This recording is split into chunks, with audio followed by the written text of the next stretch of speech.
Deputado Odalci Cunha, Odair Cunha. Agradeço a intervenção, o binário OAB, portanto, trabalhando em dupla. Cosme e Damião sempre foram mais eficazes na vigilância do Estado de Direito. E concedo a palavra ao Dr. Carlos Nepomuceno, pesquisador do Instituto Francisco Soares Brandão de Pesquisa. Senhor presidente, Espiridião Amin, muito obrigado. Deputado Odair Cunha, muito obrigado pelo convite e pela confiança.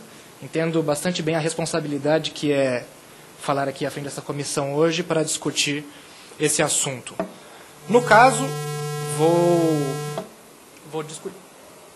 vou discutir mais especificamente um aspecto da proposta que se refere à inclusão de matérias estranhas ao conteúdo original. E vou fazê-lo do ponto de vista político e não constitucional e do direito. Aqui já temos os representantes da OAB que já fazem isso e fizeram isso muito bem, aos quais saúdo também, e muito me honra dividir essa banca com os senhores.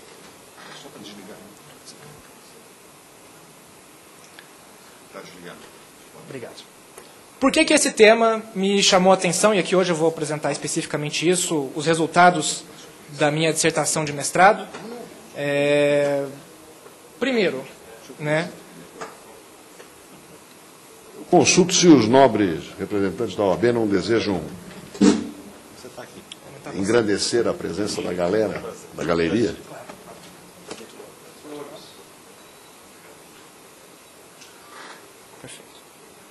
Por que esse tema me chamou a atenção?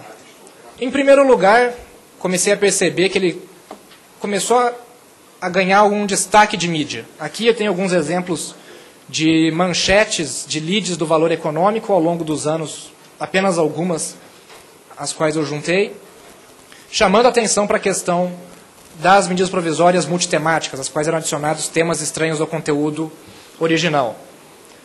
Em seguida, também percebi que isso chamava a atenção do Congresso Nacional por meio, aqui um exemplo de uma das várias questões de ordem que foram protocoladas, problematizando a prática da inclusão de temas estranhos à matéria da proposição legislativa.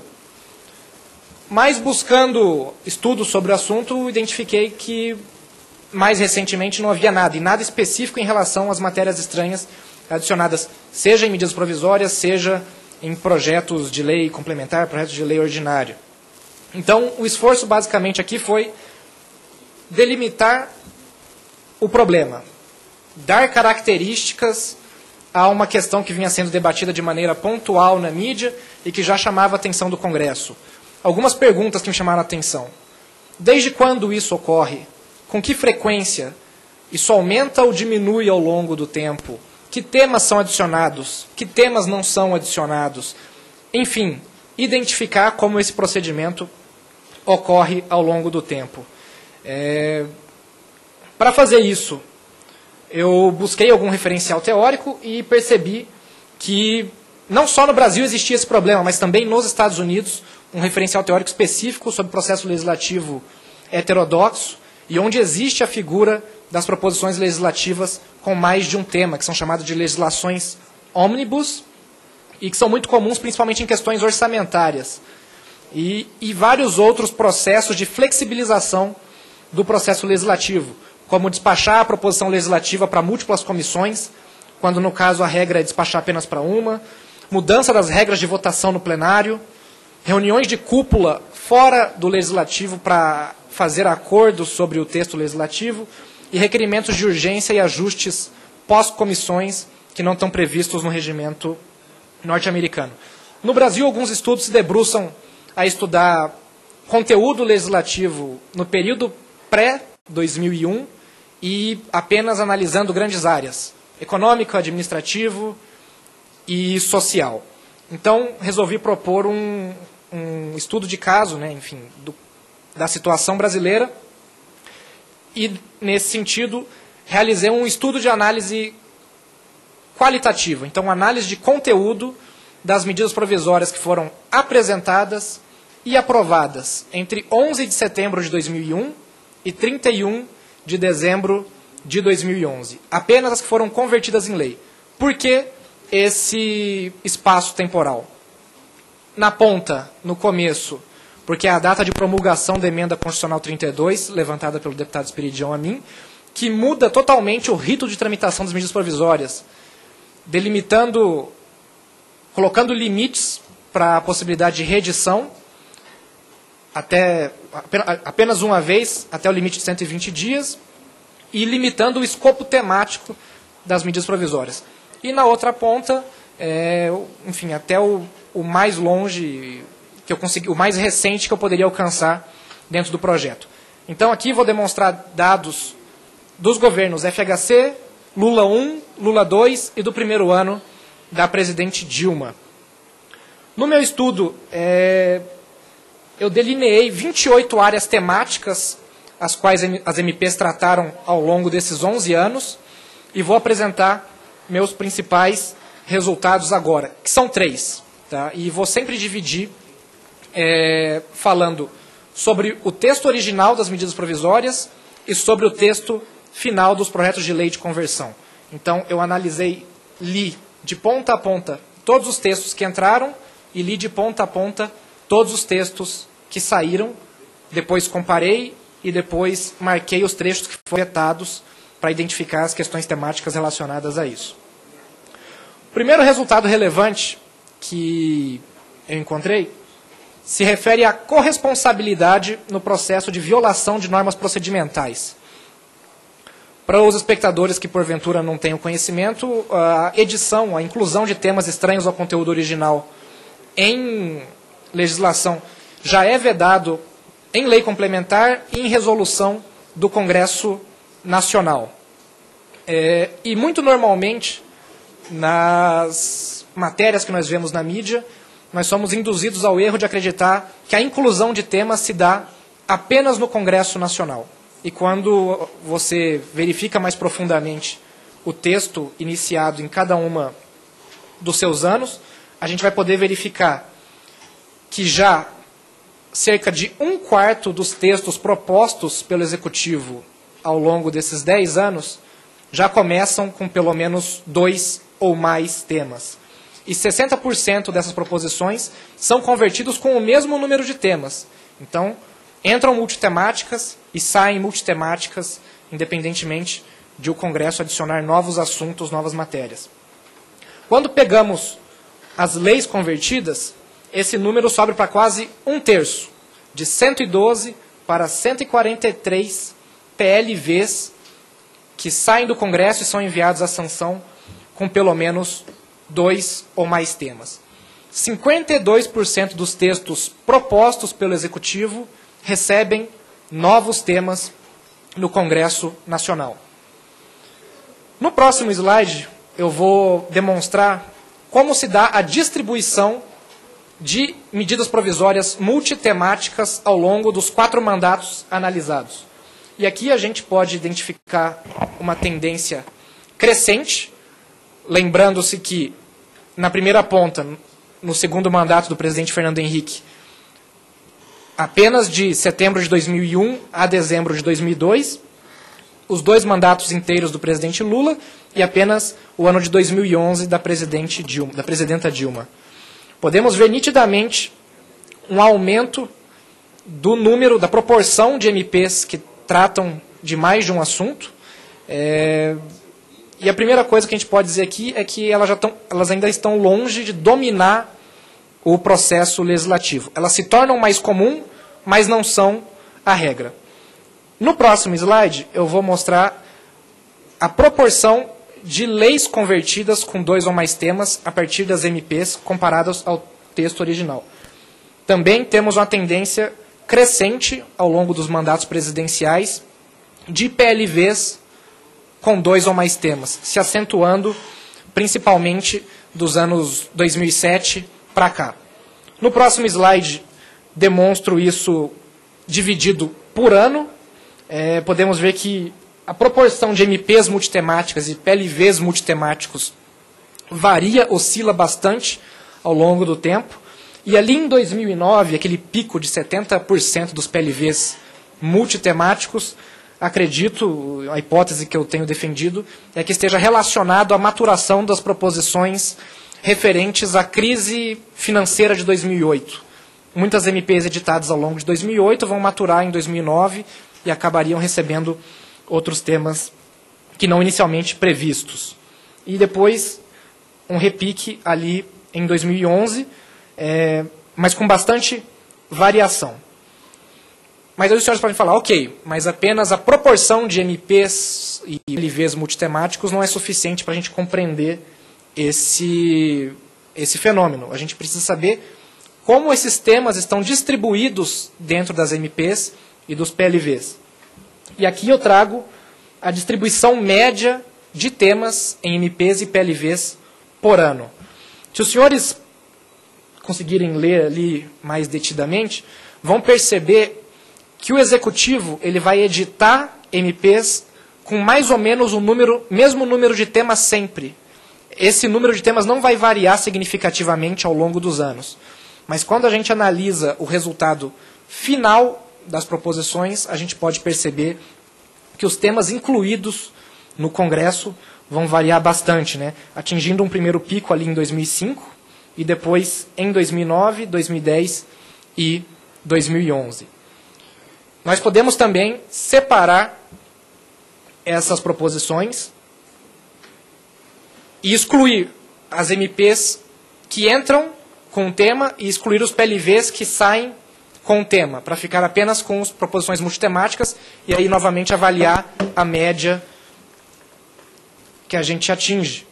Novamente, a variação do número de temas nas MPs editadas pelos presidentes é pequena e se acentua ainda mais o número de temas incluídos pelo Congresso Nacional.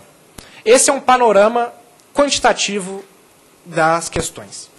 Então, resumo.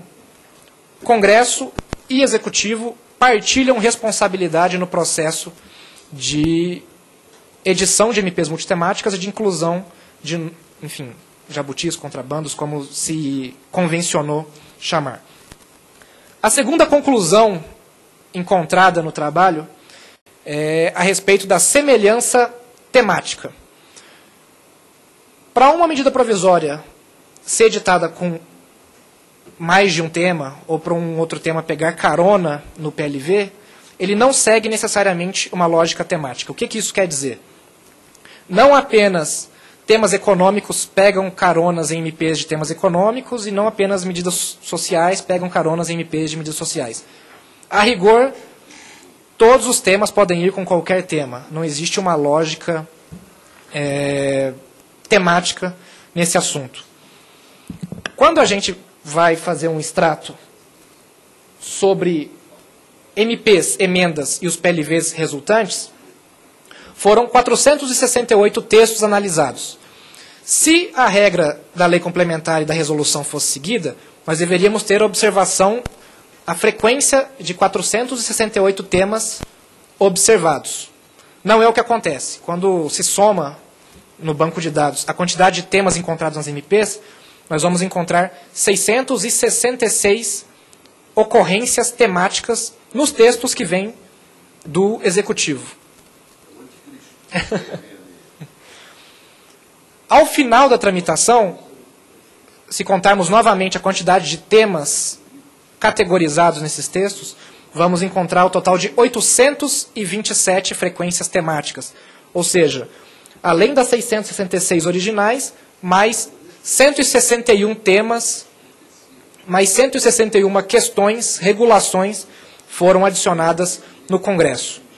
Então, do número inicial de 468 temas que deveriam existir, a gente acaba com 827 regulações, cerca de 350 e pouquinhos a mais do que realmente deveriam ter existido caso a lei complementar e a resolução de 2002 fossem seguidas à risca. Aí os senhores podem me perguntar, tudo bem, Carlos, mas quais são os temas mais frequentes? Você falou de 28 temas que você estudou, mas até agora não demonstrou quais são eles. Pois são esses. Em primeiro lugar, as temáticas orçamentárias lideram. Das 468 medidas editadas pelo Executivo, 1/4 delas se referem a crédito extraordinário. E mais à frente a gente vai ver que as medidas orçamentárias elas são imunes à inclusão de novos temas e elas também nunca pegam caronas em outros temas. Elas passam por um processo distinto, né? Elas passam pela CMO e ficam imunes a essas questões. Todos os demais temas, os senhores vão poder verificar que são de natureza econômica e administrativa. Em segundo lugar, com 81 ocorrências em 468 textos, regulações sobre servidores públicos, criação de carreira, regulamentação de carreira, mexe no pagamento de carreiras, cria cargos, contratos temporários, etc. Em terceiro lugar, regulações tributárias, com 54 ocorrências, aparecem em 54 textos. E aqui o tema tributário ele é um tema mais complexo, dada a transversalidade que ele trabalha. E aqui foram contabilizados nessa categoria quase todas as questões tributárias. Quando a gente tratava de contribuições previdenciárias, elas vão para a categoria Previdência, e quando elas tratam de regimes especiais, regimes tributários especiais, ou tratam diretamente uma legislação tributária como um benefício ou incentivo, elas são categorizadas nas respectivas áreas temáticas. Dou um exemplo. A MP que cria o regime tributário especial de portos, ela não é categorizada como impostos, taxas e contribuições, mas na categoria transporte. Ok? Em seguida, vem as regulações sobre comércio e indústria. Aqui entram algumas medidas tributárias de incentivo, como no caso da MP do Bem, leis de incentivo à inovação, benefícios tributários específicos, categorizados como benefícios ou incentivos para essas áreas. Em seguida, organização do Estado e patrimônio da União, que trata de imóveis da União, a não ser quando é para caso de habitação de interesse social. Mas aqui é principalmente criação de órgãos, ministérios, secretarias, autarquias. Empresas públicas e são tratadas nas respectivas áreas afins. A MP que cria a EBC, por exemplo, é tratada na temática de comunicação social. E, finalmente, a categoria de mercado financeiro, que trata da regulação de fundos de investimento e toda a regulação do nosso sistema financeiro nacional. Esses 6 temas juntos representam quase 60% das temáticas que são tratadas em MPs ao longo dos 10 anos analisados. E quais são os temas mais incluídos no Congresso Nacional? São outros 6 temas, também de natureza econômica e administrativa. O mais comumente adicionado, com 21 inclusões de 161, é agropecuária e pesca. E aqui, nesse caso, a gente pode praticamente ignorar a categoria pesca. Isso tudo aqui é praticamente crédito rural. Renegociação de dívida de crédito rural, criação de linhas de crédito rural, que demonstra a força de uma bancada suprapartidária que, enfim, trata desse tema e consegue ter sucesso em incluir essa temática. E aqui estou tratando apenas de assuntos incluídos que não constavam do conteúdo original das MPs. Em seguida, regulações sobre finanças públicas, que tratam de transferência de recursos da União, lei de responsabilidade fiscal e emissões do Tesouro Nacional, regulações envolvendo o Tesouro Nacional. Seguidas de comércio e indústria, previdência, organização do Estado e questões tributárias. Aqui cabe um parêntese, que alguns dos estudos realizados sobre conteúdo legislativo de proposições apresentadas por parlamentares vão concluir o seguinte, que a maioria das proposições apresentadas e aprovadas por deputados são de natureza social. Pelo processo legislativo ordinário, nos estudos realizados, os parlamentares não têm conseguido legislar majoritariamente sobre questões econômicas e administrativas. Então, quando a gente verifica essa questão de que essa agenda domina o conteúdo adicionado no Congresso, eu enxergo isso como uma manifestação do Parlamento para legislar de maneira extraordinária, por meio de um instrumento extraordinário, em questões nas quais ele tem sido alijado da discussão, não consegue produzir textos ou, enfim, regulações que sejam do seu interesse. Foi um artifício, podemos encarar isso como um artifício que o Congresso estabelece para conseguir legislar de maneira plena e cumprir todas as suas funções. Esses 6 temas representam metade dos tipos de conteúdos, das modalidades temáticas que são adicionadas pelo Congresso Nacional. A terceira conclusão que eu trago nesse estudo é: o número de temas afeta a probabilidade de veto dos PLVs. Quanto mais temas os PLVs têm, maior vai ser a probabilidade de eles sofrerem algum tipo de veto do legislativo, do presidente. Os PLVs com apenas um tema são vetados em 14% das vezes. Nos 468 textos que eu analisei, apenas um foi vetado integralmente. E, curiosamente, ele tratava de apenas um assunto, que era a transferência de malha rodoviária federal para os estados e municípios, e ele foi vetado nos anos do presidente FHC. Quando analisamos os PLVs com 2 ou mais temas, essa proporção quase quintuplica. Mais da metade dos PLVs multitemáticos sofrem vetos do presidente. E em seguida eu analisei quais temas foram vetados, mas qual era a proporção de veto sobre os temas adicionados pelos parlamentares. Por quê?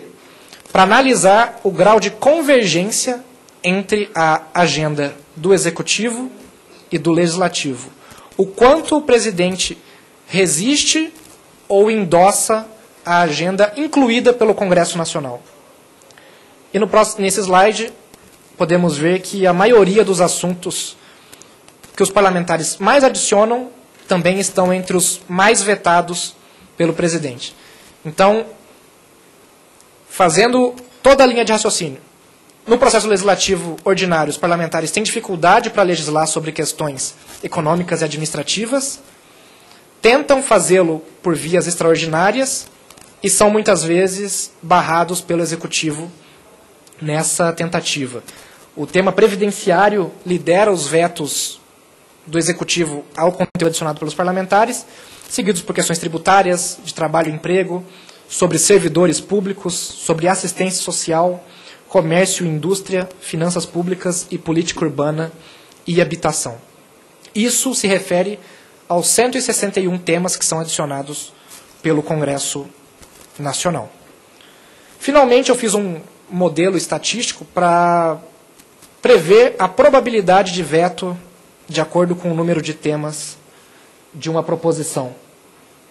E os senhores podem ver que a cada um tema a mais que um PLV sai do Congresso, o quanto sobe. Praticamente duplica de 1 para 2 temas, quase duplica novamente de 2 para 3 temas, para atingir quase 80% a partir de 5 temas. Então, é uma problemática bastante importante essa questão da convergência entre executivo e legislativo, conteúdo temático. Para recapitular, as 3 conclusões. Presidentes e parlamentares são corresponsáveis no processo de multiplicação de temas. A afinidade temática não define quais temas vão entrar ou não em uma medida provisória, com exceção das questões de crédito extraordinário. E os textos com mais temas, eles são mais vetados. E aí os senhores me perguntam, tudo bem, e daí? O que isso tudo significa? A rigor, do ponto de vista político, a flexibilidade de algumas normas regimentais é fundamental para a aprovação de medidas importantes para o nosso país. Não só no Brasil, mas como em qualquer sistema em que trabalha com um legislativo livre e democrático.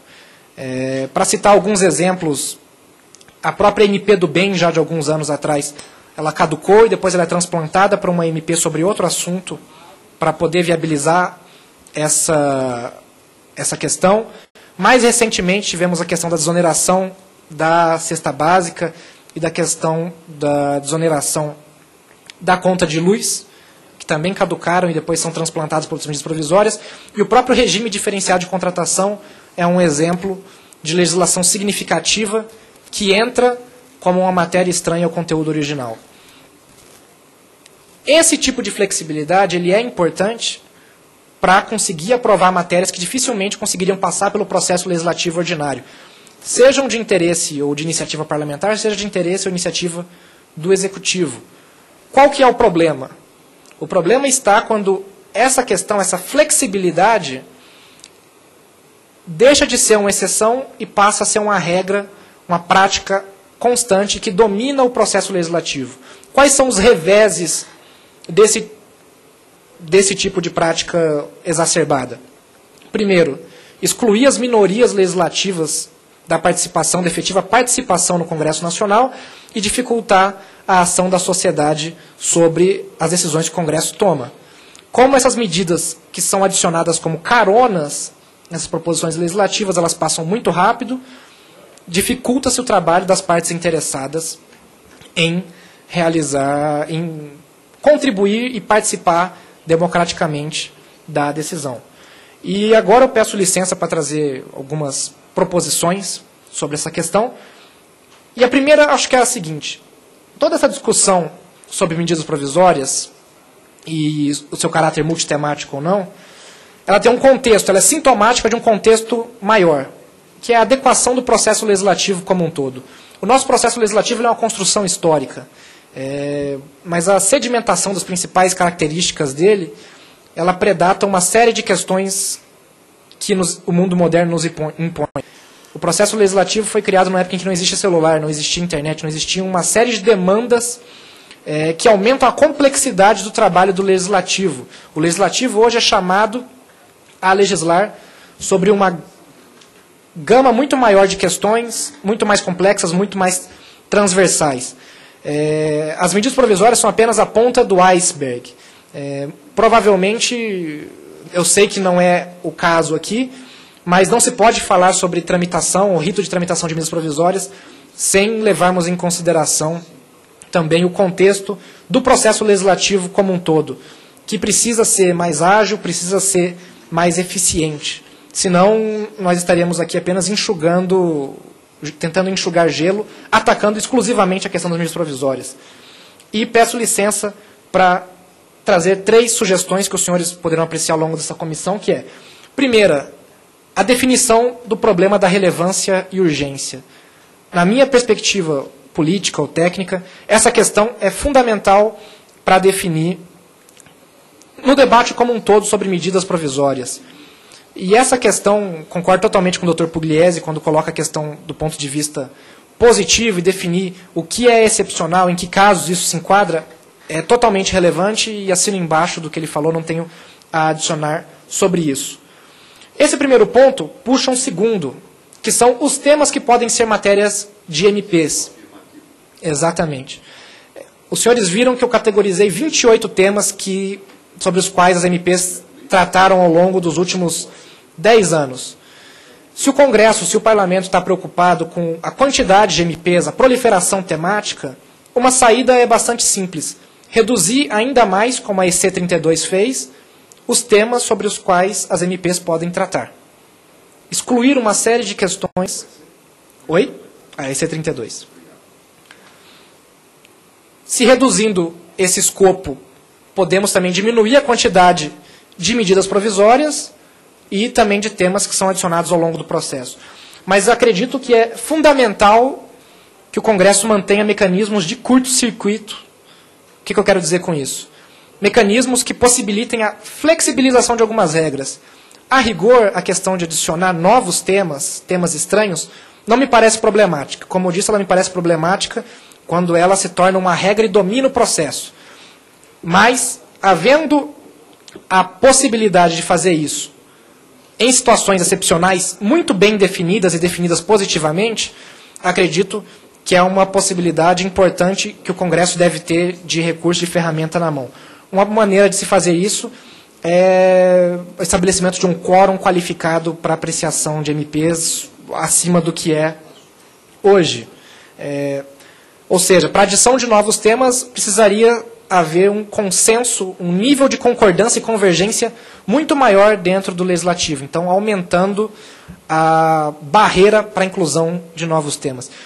E, finalmente, simplesmente adicionar a vedação do que já é vedado em lei complementar e em resolução do Congresso Nacional,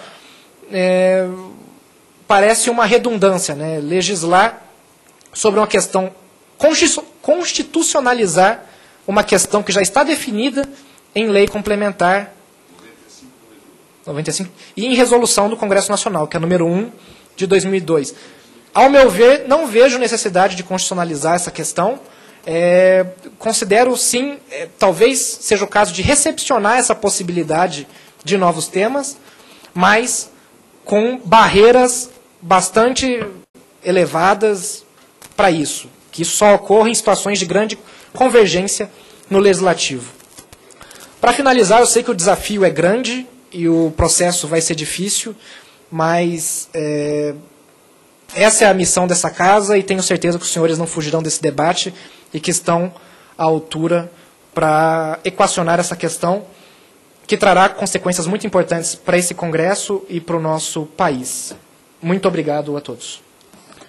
Quero cumprimentar o Dr. Carlos Nepomuceno, convidar o Dr. Eduardo Pugliese, e antes de passar a presidência, como é do meu dever, ao deputado Picciani, registrando a presença do nosso queridíssimo deputado Yaub Jacob, é assim que se fala nos dois lados do Rio Jordão, Yaub e Jacob. Eu queria fazer um brevíssimo comentário, até para atualizar o presidente.